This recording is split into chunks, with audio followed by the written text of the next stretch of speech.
Yes, we're back again, session 3, Conversations with C&C. I'm your host, Claude. I'm with my top guy, the distinguished specialist practitioner, Dr. Carl. How you doing, man? I'm blessed, man. It's so good to session 3. I like that. Session 3. We're back in the room. We're back in the room to do what we do. To do what we do. And blessed to be with you once again. So thankful and grateful today that we've come together to put our skills on show, to put our knowledge on show, and also just to share. Because we can't keep it to ourselves, that's the thing. It wasn't, even though we've done the training, we've done our due diligence, the thing is, we've done it, but it wasn't for us. It's for others. So, that's where I'm at today. Come on. So that grateful mindset, and as you said, that we can't keep it to ourselves, that would be gluttony, right? Come on. Yeah. So, we've got this food, this hard food. Yeah. Got to share it and got to give it out. As you talk about being in a grateful space, I guess a little temperature check. Right. In the here and now. How's one doing, man? How have you been? Bruh, I think the temperature check, the topical issue of the day would be I am a grandfather. And I tell you, just holding Caleb, what a powerful name, Caleb, biblical name. Know that he is going to be, he's one of the 12 already. Come on. But he already has his promises. Yeah. The promises they come from thousands of years ago, and they're still present today. But it's for the taking. Yeah. So Caleb, but it wasn't without its trials. The last few weeks. He's 2 weeks today, and it's the thing is, it was our first session. That was the day. That was the day. That, he came to fruition. I remember you got the call after we wrapped up. Wow. Yeah. Well, say 24 hours later, but got the call. You're right. You're right. Birth. So a new birth, and this is a new birth. New beginnings.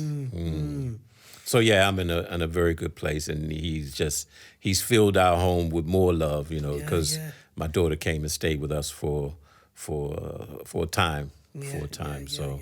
The gratefulness is never ending, brother. Never ending. Come on. Salute to Caleb. He's got the coolest granddad. Yeah. And I know when our first session, he would have thought how many years later, where you're at and what you're doing, man. So no, that's great. Yeah. For me in the here and now, I think you said new beginnings, and I think we kind of touched on it a little bit. I think session 1, but. Yeah, so I had a late night, man, so I'm a little bit tired if I'm totally honest. But I'm in a transition, so I left my company yesterday. I'd been at the company for 5 years as a program mentoring manager of a nationally recognized mentoring service, and as the head of safeguarding. Did the role for 5 years, and I left yesterday to move on to a new opportunity. So I'll be starting a role as a family therapist. Wow. So really excited about that. And it's in a place where I grew up. Look at that. So really excited about that. Just what that will bring, that new journey. So I guess in the here and now, I'm in processing mode. Still it was a great 5 years. I need a much deserved break. I've earned my break.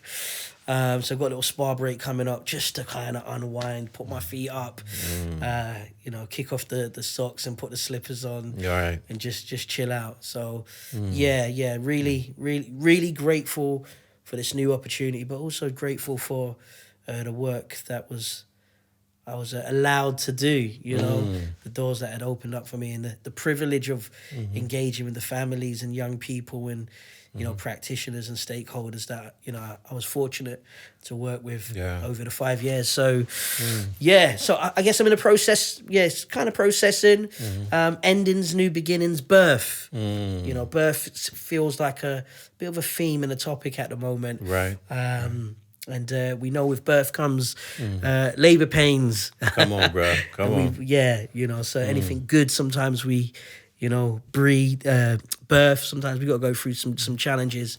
But yeah, really excited about the next stage and excited to be here again. You know, session 3, you know, the hat trick. Man. And I think just as reflective practitioners, we, you know, we reflected about the last session, about, you know, the importance of therapy.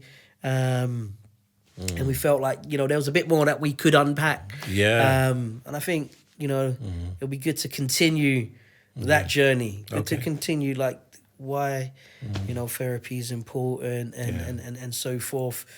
Just for our listeners, you know, we don't know where people are coming from, you know, we don't know what walks of life. You know, some people might actually even be thinking about, what is therapy? How do I get, you know, find a therapist, you know, and so forth. Great questions. And we thought that there was something, some residue, if you will, of you know, touching base, and we didn't give it the full attention that we know that it deserves, because we know that there are a lot of myths out there around therapy and what it is and how, you know, the how you do it type of thing. And so what is therapy? It is essentially a, you know, what they consider to be a talking therapy. But it's, you know, when we look at it from through the lens of that organizational struggle that or structure that we may have mentioned before about the Johari window, is, you know, what we can see, you know, and in each other, you know, just that visual representation, how we look, how we talk, you know, what are those unique features that we have, each and every one of us. But then I think when we talk about what is therapy, when we get into the nuts and bolts of it, is that each and every one of us has blind spots. And it's very often those blind spots that get in the way of our everyday functioning. And then we take it a step further, and we say, well, then there are the hidden aspects of it. And the hidden aspects of it, you know, when I think about from my own frame, you know, I can say today, the things that I was hiding or that were hidden, you know, some 20 years ago, I have more of I can see them up close. I can see them up close, and I don't mind sharing those hidden parts of self today. Whereas before, because of the associated shame, the associated guilt that was there, I wouldn't. No. You keep that to yourself. And then the things, you know, that last window, you know, in that Johari window, is that the things that I don't know about myself that I still need to learn and unearth, and, you know, and that would be the very same things that you wouldn't know about. So neither one of us know. But it's about, you know, it's something that I read recently about. I think his name was Richard Feynman. A physicist, you know, some years ago. He won the Nobel Peace Prize in 1965. And he talked about, he was a very humble guy, but, you know, one of those dudes that had a big brain, you know what I mean? And but he was so humble. And he said, you know, the thing is, we think we know so much, you know, but he was of the mind. Listen, I may have all of these, you know, these attributes, and people think that I'm all of this. I'm paraphrasing, but I am comfortable with what I don't know. I'm very comfortable with that, and I think it is very much about us learning to be comfortable, with what we don't know, and you know, he talked about that Socratic that Socratic way of being, being curious. Yeah. Continuing to be curious. But I think sometimes because of when we, just staying on track with the what is therapy, because we don't want to know. Because when you pull back that layer, you pull back that curtain, I may not like what I see. Yeah. I may not like what I see. Yeah.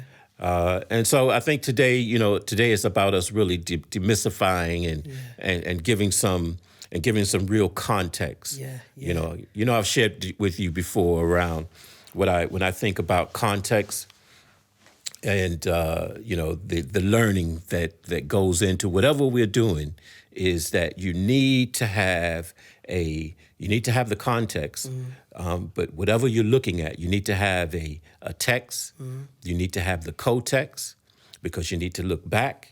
You need to look a little bit ahead of what you're reading or looking at, and then that enables you to be able to have a fuller picture of what it is you want to do. Yeah. So co-text, context. Got to have it. Come on. Yeah. Yeah. No, I hear that, and I think that's really important. I think with the Johari window, just as an entry point, right, to counselling studies, the unknown area. Yeah. I think sometimes what doesn't get unpacked with the unknown area is, and I think what you said was spot on, us being able to be comfortable getting to a place of sometimes not knowing and trusting the process, right? Yeah. So there's that element, and the curiosity. We have inquiring minds, some of us, and we want to know the solutions, and we want to know the answers. Yeah.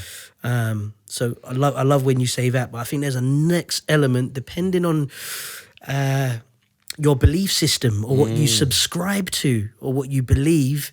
So some people will believe that what is unknown to them is known to who they believe in, whether that's a higher power, whether that's God, whatever term or phrase you use. Beautiful. And I think that's really powerful. And even from a teaching perspective, I think that really needs to be brought in when people are delivering the Johari's window, because there are like ancient scripts where you have individuals who are being referenced to as mighty and strong. Yeah. But when you're introduced to them in the ancient script, or whether it's scriptures or whatever literature, in that moment when they are being spoken to, they're not doing anything that's mighty or strong, right? Or great. So they, in that moment, could feel like I don't know that part about myself. Right. Yeah. Right. Yeah. I follow you. Yeah. So I think I really feel just the unknown as sometimes as unsettling and unbalancing that it can be. Yeah. For me, I think that's about trusting the process. And I feel like when people are teaching and, in from like a academic point when looking at Johari's window, I think that unknown point connected with like spirituality kind of gets missed out. If that makes sense. It does. Yeah. You're so on point there. And just thinking about just staying with that theme of the unknown. And I guess for me, because I've had the opportunity, and I tell students all the time, I see it as such a privilege to be able to see students on level 4, whereas they've gone through that level 2 and that level 3 process. So the level 2 counseling skills, they're coming to know a little bit about the process of it, the process of counseling, and then they touch upon on level 3 the academic aspect of it, as you mentioned, and the some of the theoretical frameworks that are out there. Last count, I think Patricia Clarkson says maybe 430 modalities. Wow. I can't even fathom that, but there you go. But we when we look at it, when they look at the level 3, and then a lot of tutors are preparing them for that level 4. And then when they get to me on the level 4, And I tell them, yeah, I'm glad that you had the opportunity. You got a good foundation wherever you may have gone, and you got that foundation. But I'm about to rock your world because it's such a leap from the level 3 to the level 4. As I can attest to it. You can attest to it. And so when you hit that level 4, even then, what you thought was therapy, as a student, so you're in the game now, and what you thought is therapy is still being unearthed. And then then I'm telling you, listen, you may not agree with these theoretical concepts, but in order for you to grow and in order for you to become that reflective practitioner, you want to try to ingratiate some of that, some of those things that agree with your spiritual foundation, if you believe in that. So I like that you mentioned that unknown quantity, because when we look at Clarkson, we look at the Working Alliance, how we come to engage in a contract, how we come to engage in a shared agreement. And then we say, well, what am I transferring over to you? What are you transferring over to me? So transference, counter-transference. And then the reparative, developmentally needed relationship she talks about, so that early experience, what was perhaps, deficient from the primary caregiver, mom, dad, teachers, whatever. And then you talk about person-to-person relationship. So you're coming towards the end of the working relationship, if you will. And then the fifth stage of the model talks about transpersonal. The things that, the unknown, the things that we talk about that you can't describe. So whether you are, you're that born again Christian, or you're a Muslim, or you believe in the universe holds the power for you, and all of these different concepts and things and such. It is very much about, okay, so now, which we'll come on to in session 4, identity. So who am I? So we don't want to give too much away, but there. It's powerful. So I guess, if we could just maybe unpack, like what is therapy? What is therapy? Therapy is the ability to, as you mentioned, come to a therapist, do your due diligence, seek out someone who you believe you would be able to work with, and through sitting with that individual is coming to have a better understanding of self, what it means to be a human being, what is the meaning. We attach meaning to everything in life these days, or we think we do. We think we do. That's right. So if we look at it again through the Johari window, when you think about your blind spots, what is the thing? What is the thing that someone has always told you about yourself that said, and then do you agree with it? And if you don't agree with it, then what is it about that thing that you don't agree with?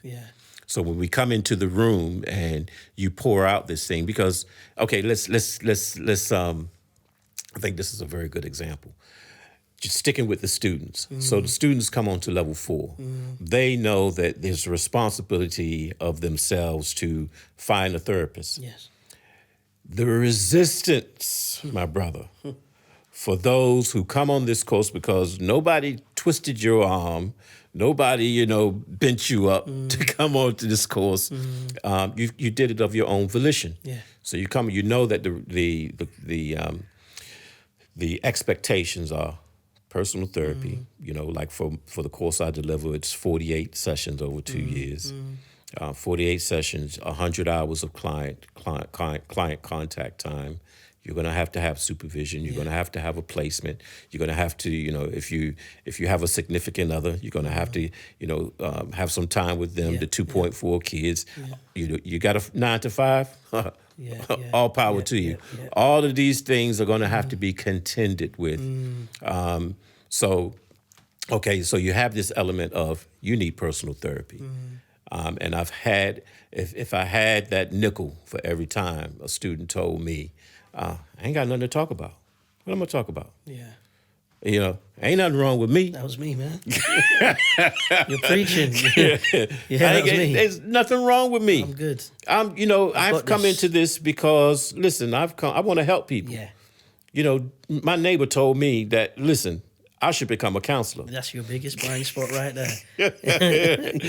He told me I should be a counselor because X, Y, Z. Yeah. I've had friends and I've had people all my life tell me, I think we covered this. Yeah, that's right. Listen, you should do this. So I don't really know why I should come into therapy. But then it's once you sit down in front of the therapist, and here's the thing, we have to keep it real. If they are well trained themselves, if they are that reflective practitioner, and that they can bracket off whatever comes in and comes in front of them. Yeah. And they're able to work with it, and then we come back to our word, curious. If that therapist is curious about what is being unsaid. So the would-be student has come into therapy. He's got this piece of paper. Listen, at the end of this, I need you to sign this piece of paper to say that I've attended. Right? Okay, let's park that right now. Yeah. We'll park that. We'll get to that when when we come to the end of our relationship, if you will. So let's look at it. Let's look at what we're going to do here, how we're going to work. So I hear you say you don't have anything to talk about. But let's, so when you think about, you've already made up your mind that therapy perhaps is not something that you need to do, but there's an expectations that others need it. Yeah. That's big. Yeah. Definitely. Yeah, definitely. That's okay. So So if I'm the therapist and the students are sitting over there across from me, I say, did you just hear what I said? So there's an expectations of others that need it, but you don't need it. Yeah. No, that's powerful, and I think, for the listeners' purposes, there are different types of therapy. Yeah. But what we're speaking about is we are talking about talking therapy. Yes. Yeah. Just to kind of make that clear for the listeners. And I think, for me, I think, therapy is a place and a space for you as an individual to be able to talk to someone who is qualified. Yeah. Who is trained. Yeah. To hold this space. For you to bring whatever you want to speak about. Yeah. And therapy is about you saying to yourself, I am important. I matter. Yeah. No matter what's going on in the world, this time, this space, whether it's a 50-minute session or an hour session, I'm going to create a pit stop to talk about what I think is important to me. Yeah. And so that's what initially is about, talking about your thoughts, your feelings, your actions, and anything you want to bring to the table that's connected to your life. I like that. Coming to those counseling sessions, or post, your aspirations, the challenges. As you mentioned about the early caregivers, they help to form our relationships. 100%. And before we have relationships with the outside world, our first relationships are with our caregivers, which then forms how we relate to self. Beautiful. And then that transfers to how we relate to the world. So however our parents or the world taught us how we deal with life, or what the world is, sometimes I ask, clients, like, what, when you grew up, what was you told that the world was like?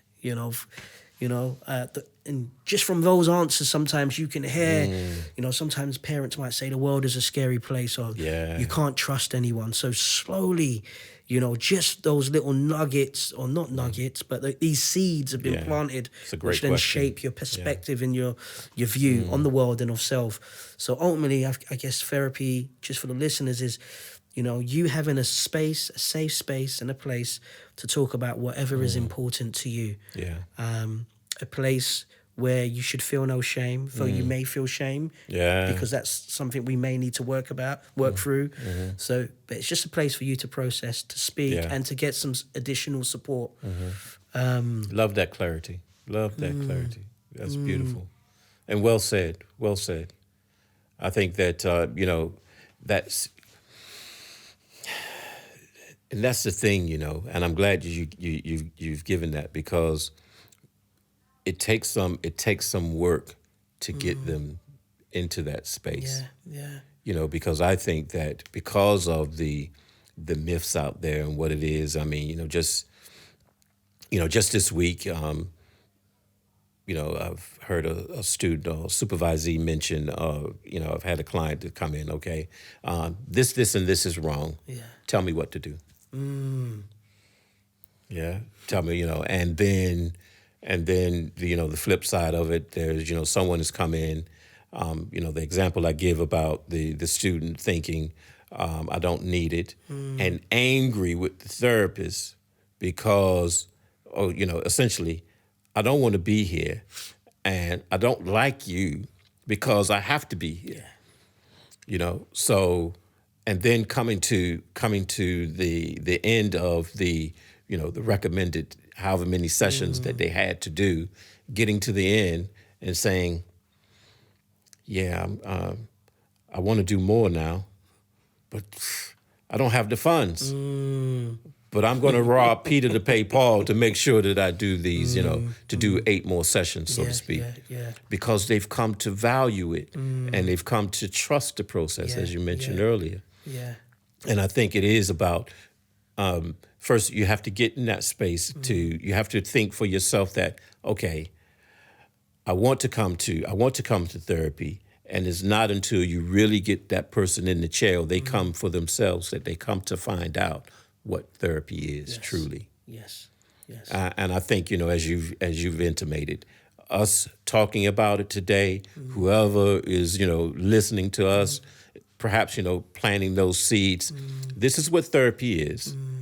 This is what therapy isn't. It's not about us giving you advice. It's not about us telling you what to do. Come on.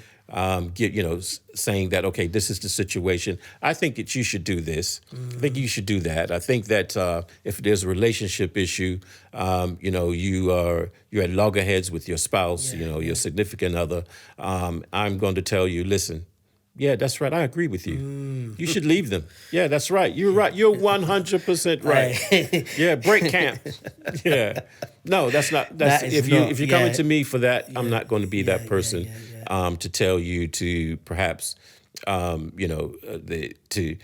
help you orchestrate the demise of your relationship. That is not something that I'm going to, because then we're talking about collusion. That's right. Yeah. So I'm not going to collude with you. You may become very angry with me because I don't. I don't agree with you. But then I'm going to be curious about that anger towards me, because then that's the transference. Yeah, that's what you're transferring over to me. So the same feelings, emotions that you have perhaps towards your significant other, you're going to project onto me. That's the work. Yeah. It's powerful. Yeah. And even those feelings that are being transferred, the individual might have them about themselves. Yeah. So they're angry with themselves. Yes. Or what has happened to them, or how their life is, or whatever it may be in that moment.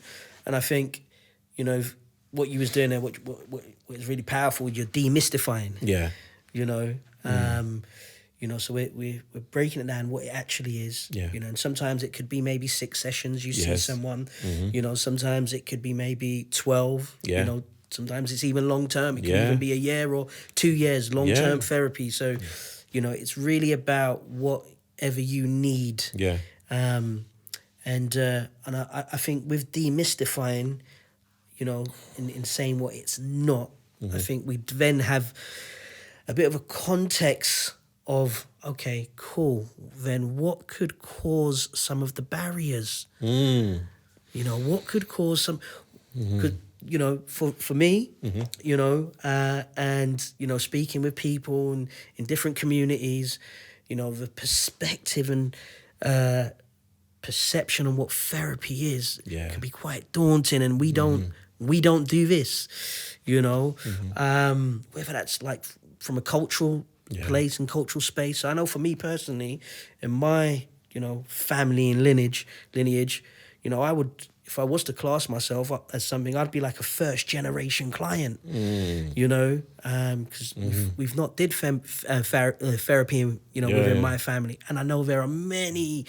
first generation clients who, within their family lineage are the first person that is stepping out to be like, okay, cool, I need to do some processing. I need to kind of do some reflection. I'm going to take this step. So from, I guess, with that, what would you say from your experience some of the barriers could be? Use your word, bro. That's powerful.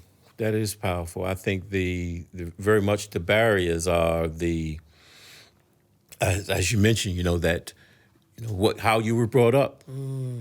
How you were brought up. And I think, we've talked about this, previously, and no matter what the culture is, there are vestiges of, if we talked about the Asian culture, we think that they would have, had those same messages. Hold on. Who you think you're going to talk to outside of this family dynamic? Yeah. That doesn't happen. That doesn't happen. So that's why, when we talk about what is therapy, that's why it's, some people think that it's shrouded in secrecy. Yeah. Because there is, we talk, I talk a lot about psychoeducation. So, we put it out there that, I put it out there to clients that, this is how I work. You come to me, you may have, 3, 6, 9, 10 types of things going on for you, problems, we'll call them. If we're going to do 6 sessions, we're not going to be able to work through all of those 10. I say we break it down into 3.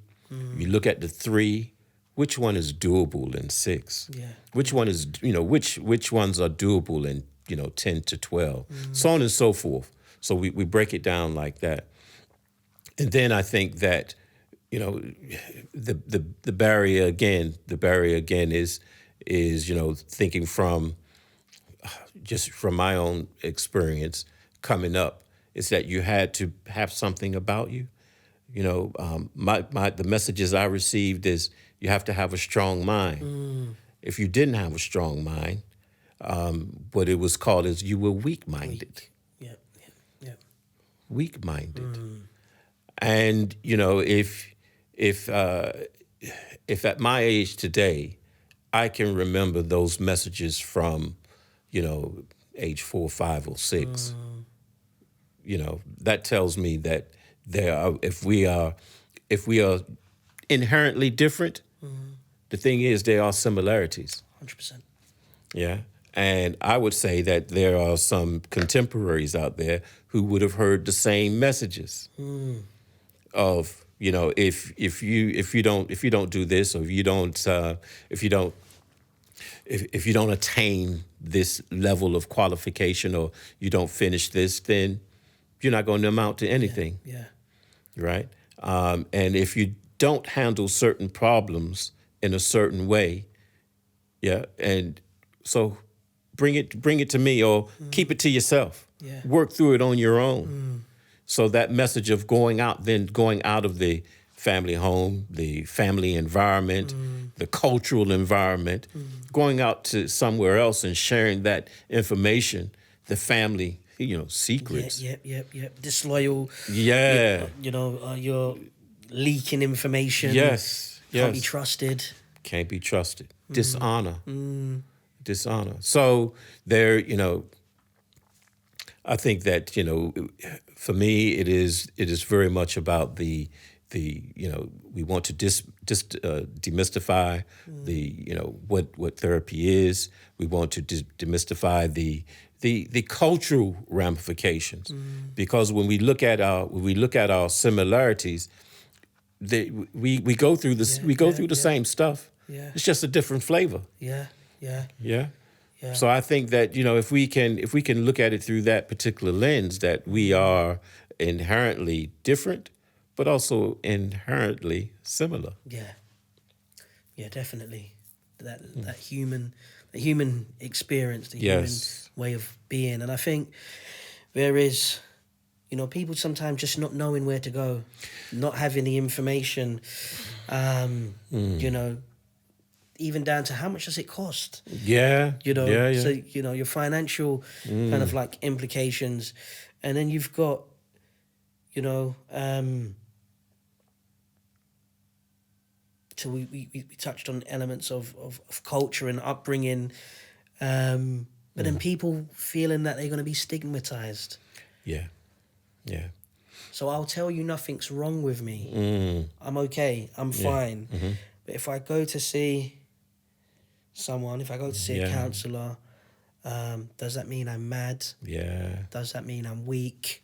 Does that mean I can't handle life? Does that mean that I'm failing? Yeah. You know, why would I need support? You know, is something wrong with me? Yeah. You know, all those kind of like negative seeds that can get in the way of you accessing support that you may need. Yeah. And that's where it's almost like you build, that could be like a staircase. A staircase that you've got to climb up to actually go into that first session. So there's normally, from my experience, I've seen, and even for myself, there's that, okay, cool, this doesn't feel right, or, you know, I feel like I need to talk to someone. I might, you know what, I've been thinking about counselling. And I'm thinking about counselling stage. Some people can stay there, and then if you throw in all these barriers, you know, so you're on the first step. The first step in the staircase is I'm thinking about counselling, and all these additional barriers. And I think I just want to be able to, you know, I want to communicate that anyone who does want to access, you know, therapy, counselling, you are not weak. Yeah. Whatever voices anyone has ever told you in your childhood about, you just suck it in, firm it. You know, you're a man, you're a woman, whatever it is, whatever the cultural system that you grew up in. You know, this is not an advice show, but I want you to know, I think it's really important that you wanting to speak to someone is not a sign of weakness, but it's a sign of power. It's a sign of self-awareness.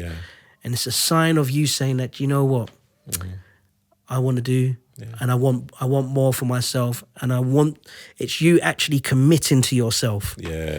It's you making a contract with yourself. It's courageous, and it's going against the norm. You know, and we know that going against the norm, going against the status quo can feel uncomfortable. You know, and weird, and feel a bit strange and unfamiliar. You know, I'm out of my comfort zone. But it's you saying to yourself, I'm important, and I deserve to be able to work through whatever it is that you want to bring to the table. Real nuggets there. Some real nuggets there, Claude. And I think that for me, I have to wholeheartedly agree with everything you said there, because it's so powerful to, you know, us having this space to be able to communicate that, because these are not the things that you hear. You know, when we talk about therapy, because there is a stigma associated with it. And I would even say my early example of the student who is, you know, saying, well, you know, there's nothing wrong with me. Why do I need to, you know, talk about, you know, certain things? I don't have anything to talk about. And it is very much about, you know, the stigmas that perhaps were associated with their experience. That it's, you know, I think, you know, I've shared this before. I think there's this idea that everything, in order for me to facilitate change in someone else, I have to be good. I have to be tight. I have to have my stuff together. Because if I don't have my stuff together, what are people going to think of me? I'm hearing I have to be perfect. Yo, come on. Yeah, that's what I'm hearing. Come on. So, okay. So, listen, we could go deep on that one. Because that's one of those drivers, isn't it? Be perfect. Okay. I'm curious now. Who told you had to be perfect? Who told you had to be strong? Be strong, driver. To please others, driver. Who told you these things? To try harder, driver. You know? So, Yeah, that's we on the same page here. Yeah. When we think about the person who was told was given certain messages that they had to adhere to, and if they didn't adhere to it, then something was wrong with them. Yeah. And I think there's even something in, people actually stepping out. So if we stay with that staircase analogy, so they've stepped out, they've had that thought, do you know what, I'm going to speak to someone. Yeah. And then they've spoken to someone who is not a counselor but may parade themselves as, or you've got that elder in the community that everyone goes to. And we spoke about collusion, so that person colludes with you, and I just think that it's really important that once you do have that thought that you need to speak to someone, that you act on it. You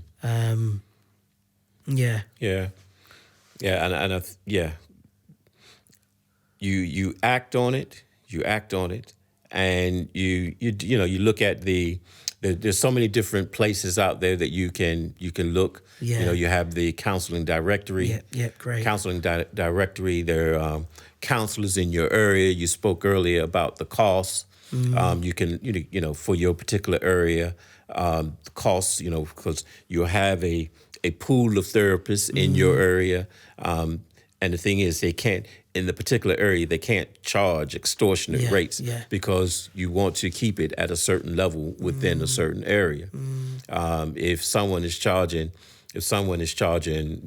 say 45 to 55 per session, and then I live right around the corner from you, and I'm charging 110. I know who I'm going to.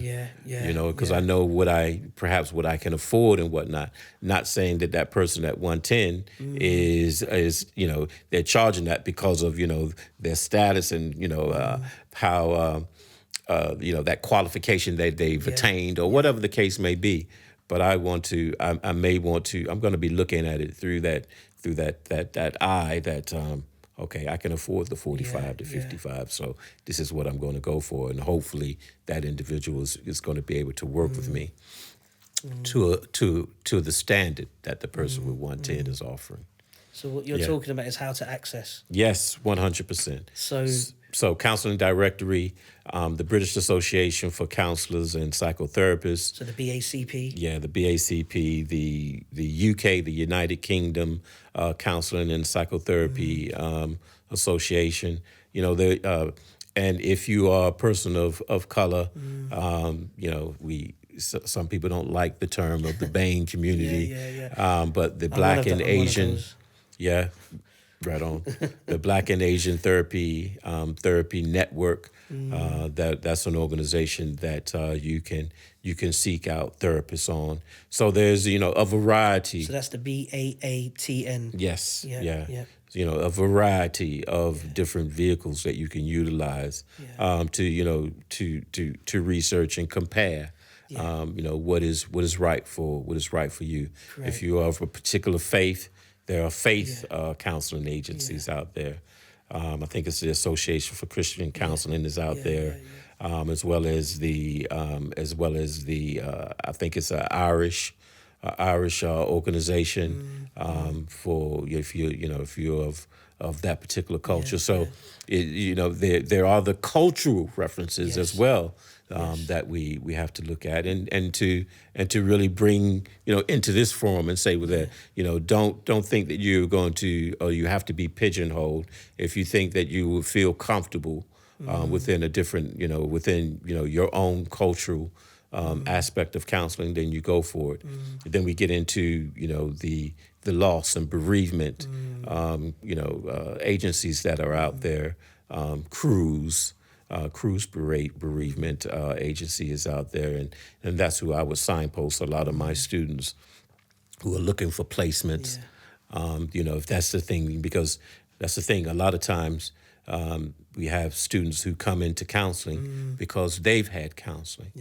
They've gone through a loss or bereavement, and as a consequence of that and the help that they received, they felt that this is something that I want to give something back. And then there's also that concept of being that wounded healer. that came up earlier on for me when you were speaking. Yeah. So that wounded healer. I want to give something back here. Yeah. And I think just what's for the listeners, what's really important is what Carl is talking about here is the specialisms. Yes. So there's therapy, and then there are specialist areas. Yes. That are designed to meet what you want to bring to the table. So as Carl spoke about, bereavement and loss and so forth. There are people that specialize in relationships and family, working in families. And just so you're aware, what would usually happen is once you go on Google or go on the website, for the organizations that we've mentioned, what should come up is an individual's profile. Yes. Some people have pictures, some people don't have pictures, but majority of people, would say do have pictures, and there'll be a little bit of a profile about them, what they do, what they specialize in, their area where they, the area where they live, and the cost. And then there might be an email or, where you can inquire or a contact number. So you're able to, I guess shop around in a sense. Look, sometimes people might see a picture and, we know. Right. And that's a whole science behind that. Yeah, there's a whole science. Some therapists, they put their pictures up because they want to. Some, they don't put it up on purpose. That's right. Because they don't want you to, it's I think, from my experience, those therapists who've shared, I don't want the potential client to see me. I want it to be, that organic meeting, if you will. That's right. And then there are the therapists that say, I just don't want to put my picture up because of my own stuff I got going on. It's powerful. Yeah. And I think just to say, if you do make that first session, so you climb up the staircase, you make it into the therapy room, and you might have a couple sessions, and just because the person that you are being counselled by, you've made an agreement, okay, I'm going to try this out. Like, that person might not be the person for you. Yeah. And that's okay. Yeah. That's okay. Yes, right. And the therapy is, as we mentioned in a previous session, is the relationship. You've got to feel that you're able to connect. Yeah. Because if you don't feel like you can connect, then you may not want to share. Yeah. And you may, and that will become another barrier. Yes. So I think that's really important. It is. Then I would go on to say that once you are in the room and you do feel connected, it's about embracing every emotion and feeling that you feel. Yeah. There's no wrong. There's no, oh, wow, this thought or this feeling came, like, this is bad. Like, sometimes before things can get better, or before they can get smoother, they may get a bit rough. It may be challenging, and you may have sessions where I've had it myself, where I've shared and I've not wanted to go back, or, I felt like upset, or I felt even more down. I felt like, wow, why am I talking about this? This makes me feel angry. I feel worse. Yes. This is not working. This is not working. Yeah. Why am I giving this money to this person? They're not doing their job. Like, and in the Caribbean, we have this thing called Cerasee. Okay. Yeah. Bush tea. Yeah. Cerasee tea. And it tastes horrible. It's bitter. Yes. Yeah. So my mum used to give it to me in the 80s and pour it in, and then she'd pop out the kitchen, put it down the sink. I'm telling you. Pour, the majority, or drink some. Man, this is horrible. But it purges out your system. It cleans you out. And sometimes therapy can be like Cerasee. I didn't mean to make that rhyme, but it rhymed. Sometimes therapy can be like Cerasee.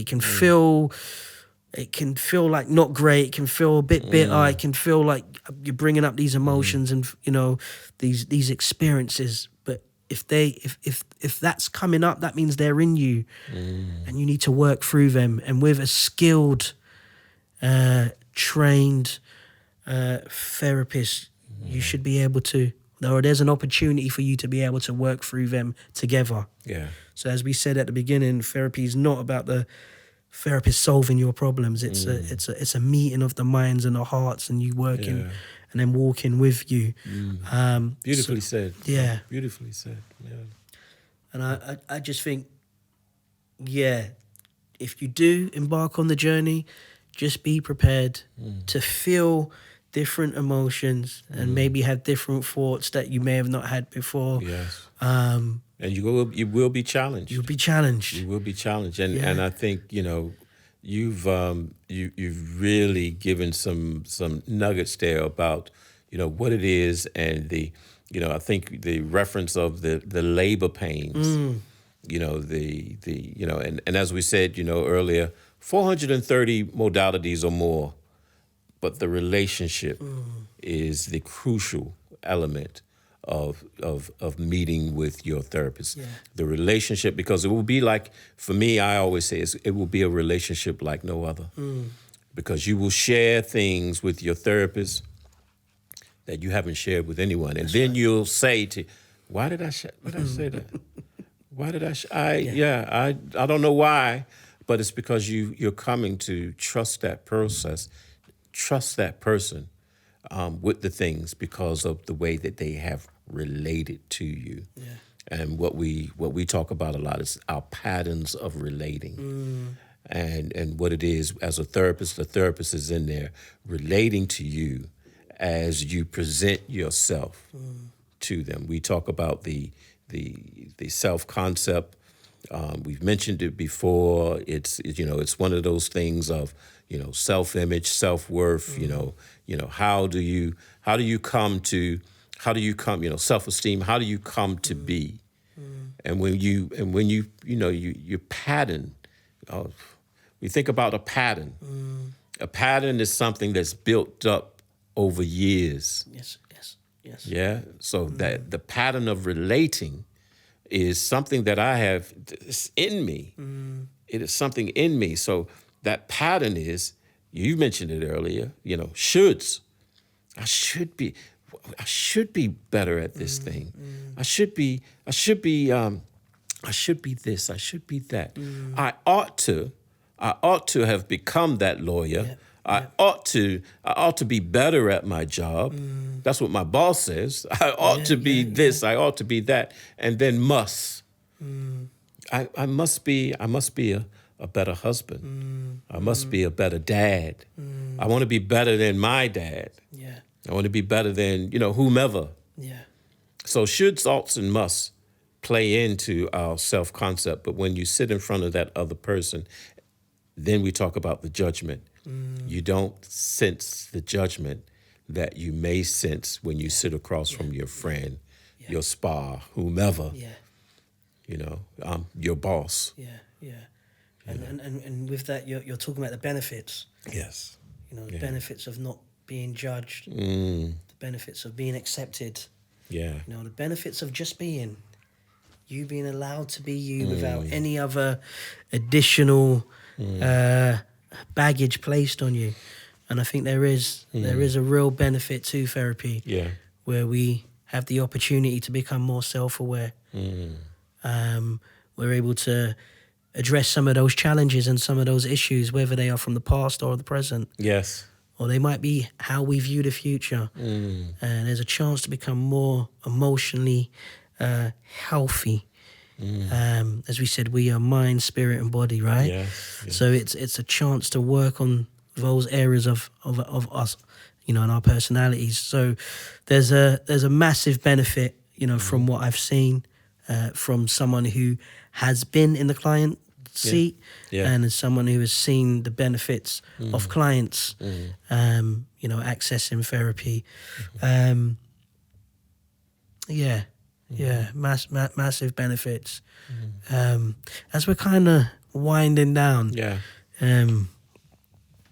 any last thoughts? Anything you're taking away from today? I think it's as we've gone through unpacking what is therapy is how much it is to it. how much it is to it. That it's not. It's more than having a chat. Yes. Yeah, but also that there's work that is involved. So I think that as a therapist, we must be willing to challenge our clients in the immediacy of what we see, and not lose sight of the curiosity that is necessary. Yeah. So I think an example that comes to mind is, with the blended way of working that we're doing now today, is some therapists are back in the room, some are still online, some are doing it, are integrating it. But we have to challenge our clients because their pattern of relating is such that they will continue to do the same thing over and over again, expecting a different result. But we know it doesn't work like that. So my example is thus: when the therapist is sitting across from the client on Zoom and the screen goes on pause because the client has accepted a call from whomever, and then the call ends after 20 minutes. So you have a 50-minute session, but the thing is, you haven't challenged the client. You haven't told them that, okay, we work different face to face, but online there's a next level of responsibility and what is acceptable and unacceptable. So if you don't challenge that, then you are essentially buying into or becoming part of that pattern of relating. Powerful. Yeah. Powerful. So that is the takeaway. That is what we want to impart here today, is that this is not only this. We said this, what is therapy? This is going to be for some therapists out there who are still perhaps on the fence, because we know that there are, as we say in the, those, boxing aficionados, footballers, whatever sporting reference we want to use or metaphor, there are levels. There are levels in every sphere of the land, So the levels within therapy are the same for me. Yeah. So you have some very good therapists, skilled practitioners out there. And then you have those that perhaps they're not as. I don't want to be disparaging of anyone. But I know that there are levels, and that there are some that don't put the work in that is necessary to help to facilitate change in the other because of their own patterns of relating. So they come up short. And then what do? You project that onto the client, and then the client leaves that therapy, that bout of therapy, with a sour taste in their mouth. I've heard it before. I've had it before. I ain't going back. Yeah, heard that. I'm not going. That cat, man, because they've done more harm. Yeah, they've essentially they've deepened the wound.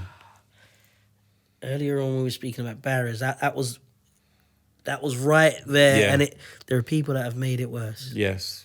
Yeah. So and I'm glad that it came to my mind, because we want to be real here that's great. as That's well. Great. Yeah, we want to be transparent, because not everyone out there who has cracked open the book and gone through the 3, the 4, sometimes 5 years of study to become the qualified therapist is worth their salt. Yeah. So, and I always say to my students that I consider myself to be the gatekeeper. Come on. So as the gatekeeper, when you are on the cusp of becoming qualified, I signed that paperwork. So my name is attached to that. And as a result of that, and wherever you've been, because even within the organizational struggle, struggle. I like that. Yeah. Structure. No. Yeah. Right. Structure. There's this thing about there are tutors that perhaps again levels.